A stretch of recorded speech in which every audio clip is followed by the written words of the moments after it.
Assalamualaikum warahmatullahi wabarakatuh. Perkenalkan, nama saya Nuriban Fajri. Saya dari Prodi S1 Kesehatan Masyarakat dari Universitas Pahlawan Tuanku Tamusai. Pada kesempatan kali ini, saya akan membuat sebuah video tentang budaya sosial yang bisa mengganggu atau memberikan dampak terhadap kesehatan masyarakat itu sendiri. Pada kesempatan kali ini, saya memilih topik yakni penggunaan handphone di masyarakat, terutama bagaimana orang tua dari anak-anak memberikan handphone kepada anak-anak, yang mana anak-anak tersebut sebenarnya belum pantas untuk memegang handphone karena masih belum bisa mengontrol dirinya. Jadi untuk lebih lengkapnya berikut presentasinya.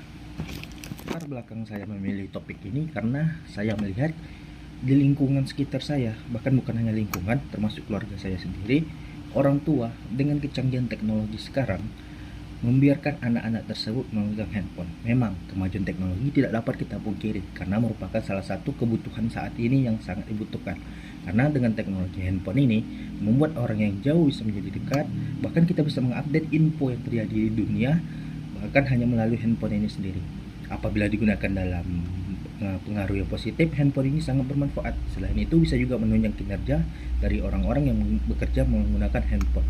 Tetapi pada zaman sekarang, orang tua telah banyak memberikan handphone begitu saja kepada anak-anak, di mana anak-anak ini belum harusnya memegang handphone tersebut, sehingga anak-anak tersebut menjadi kecanduan. Nah, kecanduan ini menjadi masalah utama dalam masyarakat kita saat ini, yang mana banyak anak-anak SD, anak-anak TK sudah memegang handphone dan bahkan tidak bisa lepas hingga menyebabkan kecanduan. Lalu, apa aja sih dampak dari atau ciri-ciri dari seseorang apabila sudah terlalu candu dengan penggunaan handphone? Berikut adalah ciri-ciri orang candu menggunakan handphone. Ciri-ciri dari anak yang sudah kecanduan dengan handphone tersebut, yang pertama dapat kita lihat dari tidak bisa lepasnya anak tersebut dari penggunaan handphone. Baik itu dia mau makan, mau tidur, atau bersantai, atau bermain dengan teman-temannya, handphone adalah salah satu alat yang paling mereka cari. Sehingga hal ini menyebabkan kecanduan.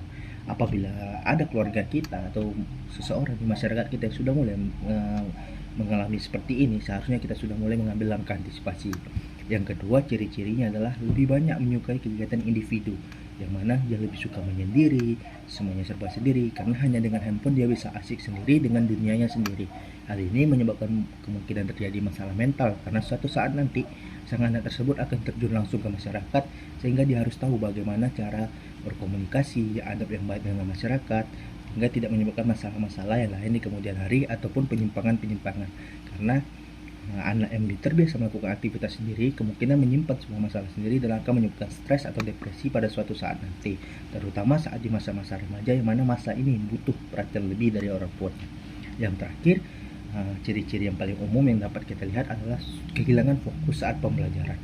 Nah, apabila ada seorang anak yang sudah kecanduan handphone, yang mula-mulanya tidak pernah memegang handphone atau hanya menggunakan handphone pada saat penting, tiba-tiba menjadi kecanduan, dapat kita lihat dari ranking atau belajar mengajar anak tersebut mulai menurun atau tidak produktif lagi, sehingga menyebabkan nilainya anjlok. Hal ini disebabkan oleh kehilangan fokus karena sudah berfokus pada handphone atau kecanduan dengan penggunaan handphone itu sendiri.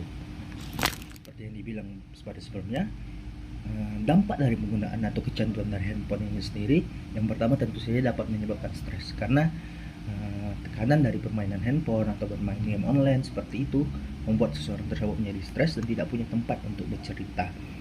Dan yang lainnya, salah satu penyebabnya atau dampak dari penggunaan handphone secara berlebihan ini bisa melalui gangguan sosial pada masyarakat karena terlalu banyak menyendiri. Dan yang paling berbahaya itu tentu saja kerusakan mata, karena mata ini bisa menjadi lelah dan menyebabkan mata ini menjadi rabun, sehingga penggunaan dari handphone itu sendiri harus dibatasi dengan waktu, karena radiasi yang dipancarkan oleh layar handphone tersebut sangat-sangat berbahaya, terutama untuk anak-anak tersebut. Nah, lalu bagaimana sih cara pencegahan apabila telah terjadi masalah sosial budaya ini kepada masyarakat atau seseorang dalam keluarga kita? Langkah yang pertama, membatasi waktu bermain handphonenya.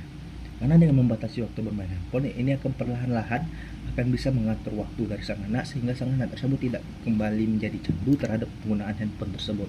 Mungkin di awal-awal akan susah, tapi jika dibiasakan terus-menerus akan menjadi kebiasaan yang baik.